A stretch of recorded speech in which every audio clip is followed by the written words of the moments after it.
Hey, econ students. Today we're going to learn how exchange rates are determined and how and why they are used. Ah, the Canadian Rockies. What a fantastic place for a vacation.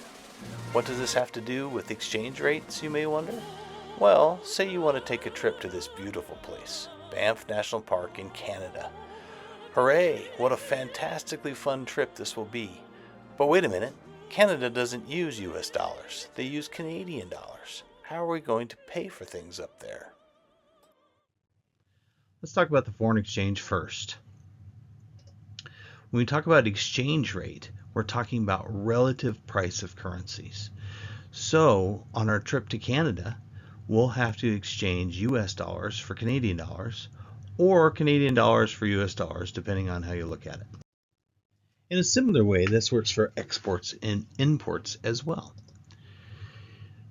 If US companies sell cars to Mexico, or Mexican companies buy tractors from Canada, or Canadians sell syrup to the US, or Japan buys fireworks from Mexico, for all these transactions there are different national currencies, of course. Each country must be paid in their own currency. The buyer or the importer must exchange their currency for that of the seller or the exporter. Turnover in the foreign exchange market is over 6 trillion, that's in US dollars, per day.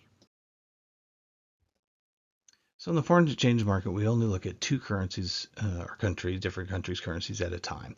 So in our example, US dollars and Canadian dollars. So we'll examine the price of the US dollars in terms of the Canadian dollars, or one currency in terms of the other. We could do it vice versa too. The exchange rate depends on which currency you're converting. So the price of one Canadian dollar in terms of US dollars is 1 Canadian dollars equals 0.71 US dollars. Okay, so the price of, we should be able to figure out what the price of 1 US dollar in terms of Canadian dollars is by looking at this equation right here. So pause the video and see if you can figure out how many Canadian dollars is 1 US dollar. Okay. So all we have to do is divide this side by 0.71 and this side by 0.71, and we figure out that the 1 US dollar equals 1.41 Canadian dollars. So we can simplify the foreign exchange market pretty easily by just looking at supply and demand. Okay, you can imagine a huge table with all the different currencies from every country. This is the foreign exchange market. That's the only thing available in the market. So just like a product market, you can't take things without paying. If you demand one currency, you have to supply your currency. So you're trading your currency for their currency. So that's the only thing that's in this market. There's no other goods. So when we vacation in Canada, we need more Canadian dollars to go up there, right? To spend up there in Canada. So the demand for Canadian dollars in the foreign exchange market will increase, but the supply of US dollars in that market will also increase because we're supplying US dollars in order to get Canadian dollars. So we're demanding Canadian dollars, but we have to bring our US dollars to the table.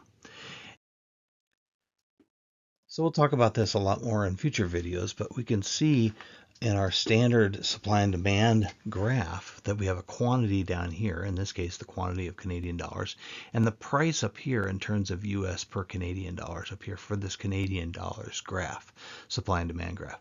Well, if Americans, us, prefer vacationing in Canada, when we go to Canada, we're going to have a lot more demand for Canadian dollars. So the demand is going to be pushed up for Canadian dollars.